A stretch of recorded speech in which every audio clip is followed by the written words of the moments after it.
Alors en fait, c'est un projet dont la maturation a été assez longue. C'est-à-dire que l'idée de départ, je l'ai eue en 96. Et donc c'était comme ça un flash euh, où je me suis dit ah quel dommage de ne pas pouvoir retenir les moments heureux de la vie. Et donc je me suis mis à imaginer une histoire d'épidémie qui toucherait les personnes heureuses. Et les personnes heureuses se figeraient donc dans des moments de bonheur. Le problème c'est que le bonheur c'est vaste. Donc j'ai laissé un peu cette idée-là de côté. Et des années plus tard, en fait, bon, cette idée revenait de manière récurrente. Donc je me suis posé la question vraiment plus sérieusement.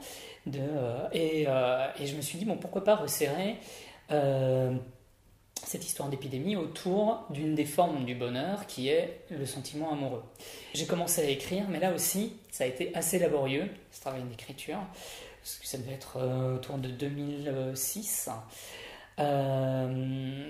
Et notamment une des difficultés que j'ai eues, mais je m'en suis pas rendu compte tout de suite, c'est que j'apprécie particulièrement les univers historiques passés.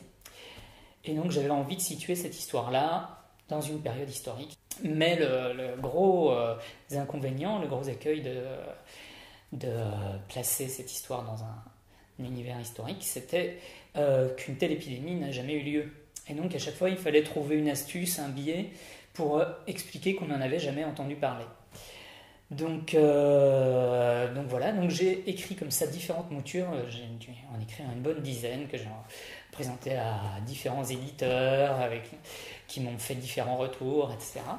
Et puis, donc j'ai laissé un peu l'idée de côté jusqu'au moment où je me suis dit, bon, il faut revenir finalement à la base, vraiment partir du thème, et puis éviter ce problème de, de, de cadre historique en situant l'action de nos jours. Et, et d'autant plus que finalement, l'histoire prenait une résonance particulière en la situant dans notre époque, puisqu'on a une manière un peu particulière d'aborder le sentiment amoureux. C'est-à-dire qu'on a tendance à le décortiquer de manière scientifique ou psychologique. Il y a pas mal de travaux, de recherches qui ont été faits sur la chimie des sentiments, notamment les phéromones, les hormones, etc. Et donc ça permettait de confronter le point de vue scientifique et le point de vue romanesque ou romantique sur le sentiment amoureux. Donc finalement, c'était un mal pour un bien. Je me faisais un peu violence en traitant de notre époque, mais ça enrichissait vraiment le propos. Et puis même graphiquement, je me suis beaucoup finalement amusé à représenter notre époque.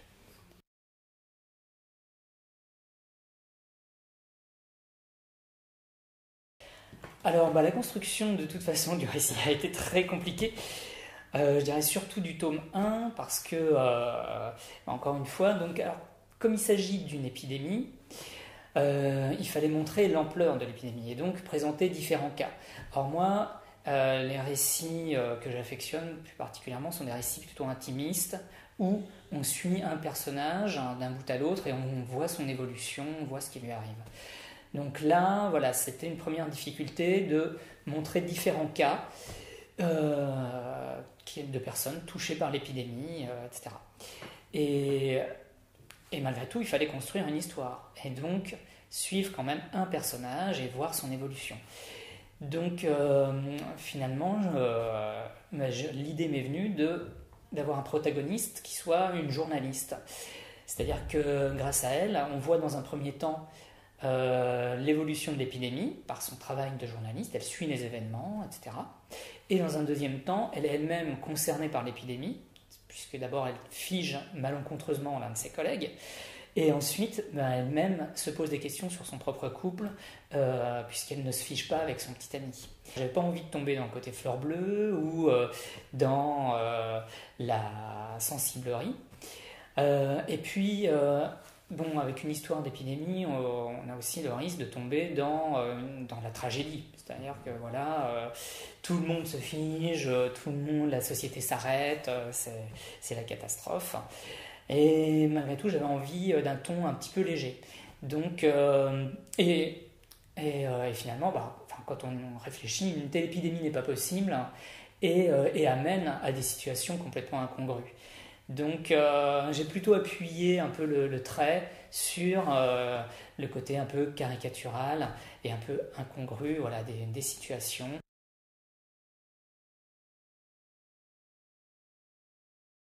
Donc oui, le côté médical était essentiel pour deux raisons. D'une part, pour la crédibilité du récit. Et encore une fois, de nos jours, l'approche scientifique de la plupart des aspects de notre société, et du sentiment amoureux entre autres, est assez développé.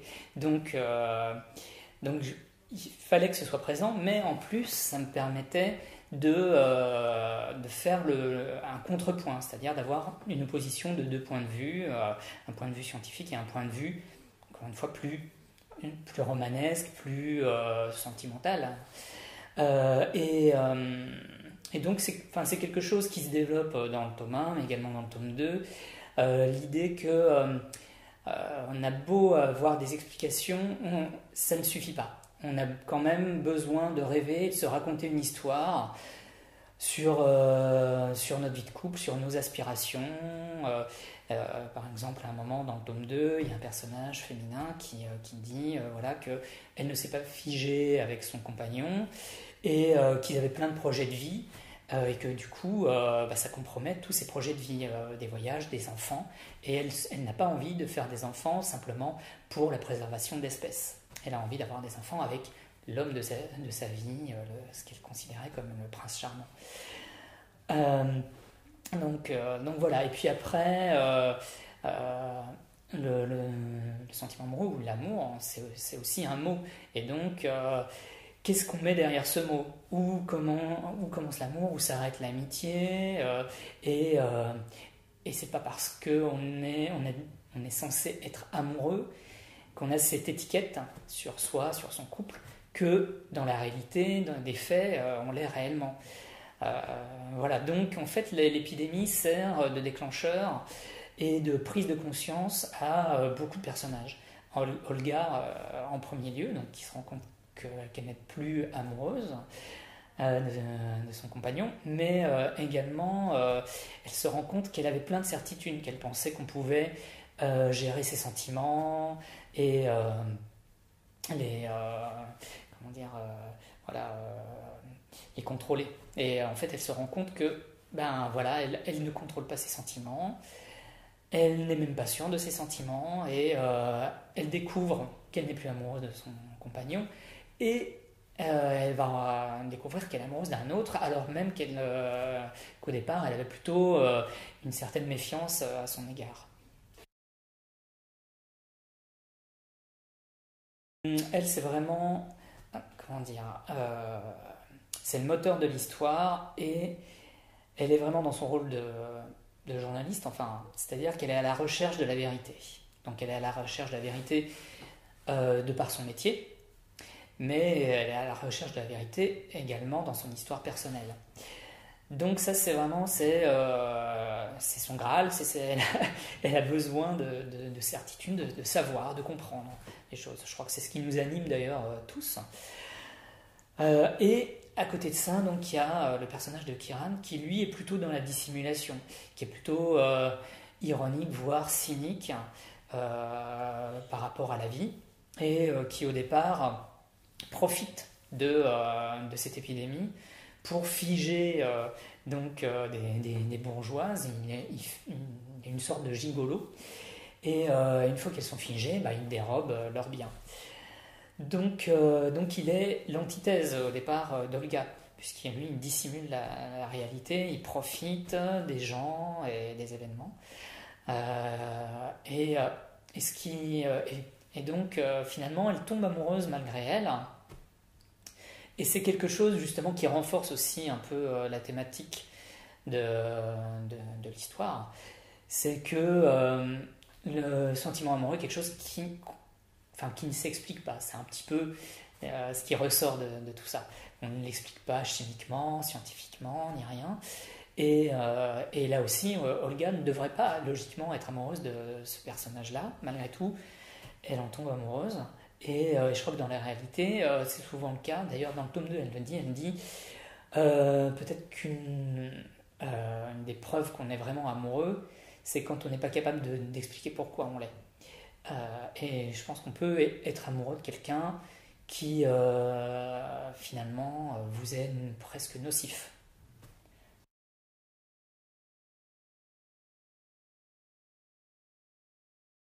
Mais effectivement, il s'agit d'une épidémie, ça concerne des individus, mais ça concerne la société. Donc forcément, la société, le corps social réagit et s'organise. Et comment dire, je trouvais effectivement intéressant de montrer les dérives possibles. Et puis la science, en fait, ce qui m'a... Alors, donc, comme je disais tout à l'heure, il y a le point de vue scientifique qui est présent. Ce qui m'intéresse dans le point de vue scientifique, c'est quand il pose des questions, finalement. La science avance comme ça de question en question. Mais la société s'empare des questionnements scientifiques pour, elle, donner des réponses. Donc, vous êtes malade, prenez telle pilule, il y a une épidémie, prenez un vaccin, etc. Sauf que ces réponses sont... comment dire, parfois inadaptées et puis derrière il peut y avoir des intérêts notamment financiers et c'est ce que je montre un petit peu dans le tome 2 notamment.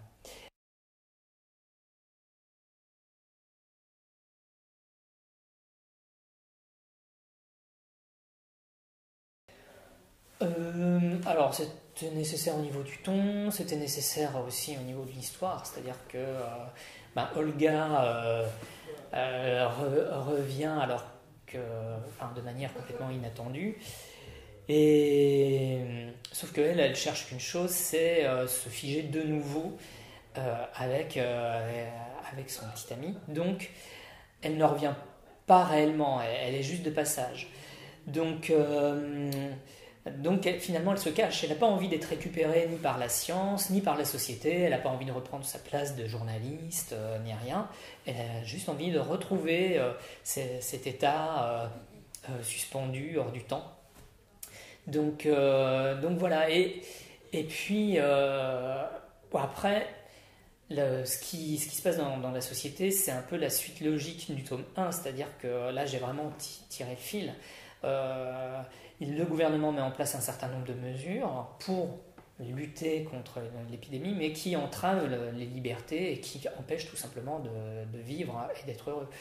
Donc, il y a une forme de résistance qui s'organise, mais qui est une résistance beaucoup plus légère que celle qu'on a pu connaître pendant la Deuxième Guerre mondiale ou dans d'autres circonstances liées à la guerre, etc.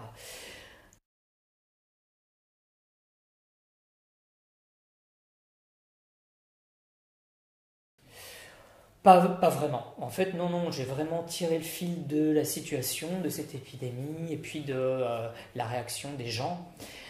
C'est-à-dire qu'il y a les gens qui ont peur et qui jouent vraiment le jeu du gouvernement et des différentes mesures mises en place. Hein. Donc il y a cette espèce de remède qui est proposé aux gens, l'anamorax, qui inhibe la sécrétion d'hormones et qui inhibe les sentiments, mais qui les rend apathiques, sans énergie, etc.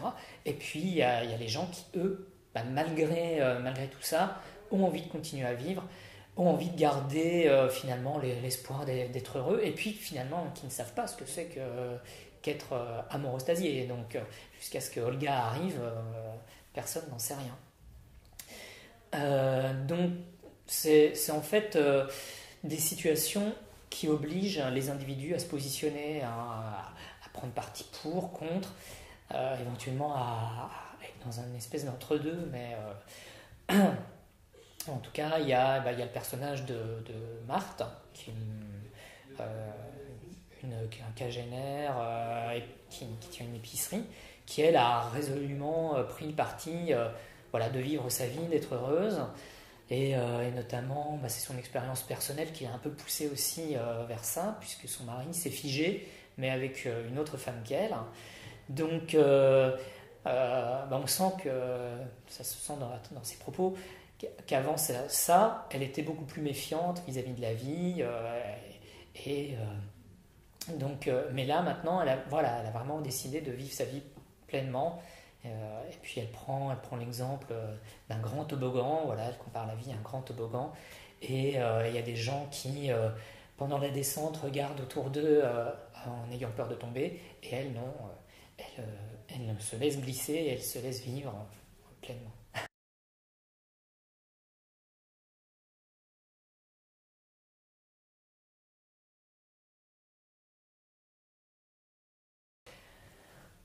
Oui, en fait c'est un peu ce que je fais dans tous mes albums, c'est-à-dire que à chaque fois j'essaye de poser des questions. Les questions m'intéressent beaucoup plus que les réponses. D'ailleurs souvent il y a parfois des réponses induites par les questions. Donc voilà, c'est une lecture qui peut un peu obliger le lecteur à se poser des questions et donc forcément être un peu actif. Après, le choix d'Olga, elle a connu cet état de bonheur et elle a envie de le retrouver, mais il y a un autre personnage qui à un moment dit oui, tout ça c'est bien joli, mais moi j'aime la vie, j'aime l'imprévisibilité du lendemain. Voilà. Donc c'est deux points de vue et chacun peut choisir son camp.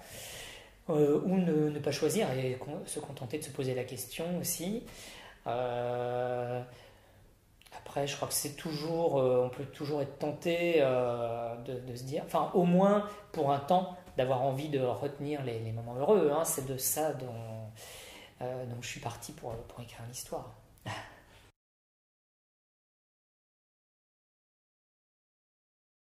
En fait, être auteur, c'est ça aussi, hein, c'est être observateur, c'est être une sorte d'éponge et capter comme ça en permanence, essayer de... Enfin, oui, voilà, c'est être ouvert à ce qui se passe autour. Et alors sans pour autant, parce que moi je suis pas du tout un grand voyageur, donc sans pour autant faire le tour du monde et partir dans des coins reculés, etc. Mais observer ses voisins ou des gens effectivement à une terrasse de café ou en fait voilà, ça je le fais un peu en permanence.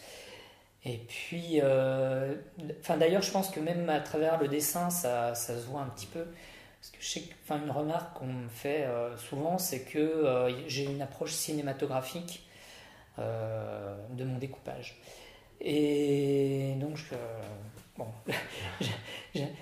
en fait, en général, j'ai tendance à dire oui, c'est parce que j'utilise des plans, une construction comme ça, pas comme au cinéma, hein, plan rapproché, gros plan, vue en plongée, en contre-plongée, mais finalement, beaucoup d'auteurs font ça. Et je crois que c'est plutôt une question de distance finalement. C'est-à-dire que dans mon dessin, on est souvent quand même assez proche des personnages, ou en tout cas assez proche de ce qui se passe. C'est-à-dire que je pense pas d'abord à mon plaisir graphique de ah tiens, là je vais dessiner la rue, je vais dessiner la scène, le personnage qui rentre, on va le voir marcher, on va le voir courir, je pense pas d'abord au plaisir graphique, je pense d'abord à être dans l'ambiance, à être avec les personnages, au plus près d'eux. Et par exemple, ça me fait pas peur, même au contraire, de dessiner deux personnages qui assis face à face, qui se parlent. Et je suis pas tenté de dessiner le pot de fleurs qui va être à côté. Non, on reste avec les personnages pendant qu'ils dialoguent. Ce que j'ai envie, c'est qu'on ait... mon but, c'est qu'on ait envie de lire les albums, mais aussi de les relire plusieurs fois parce qu'on se sent bien dedans.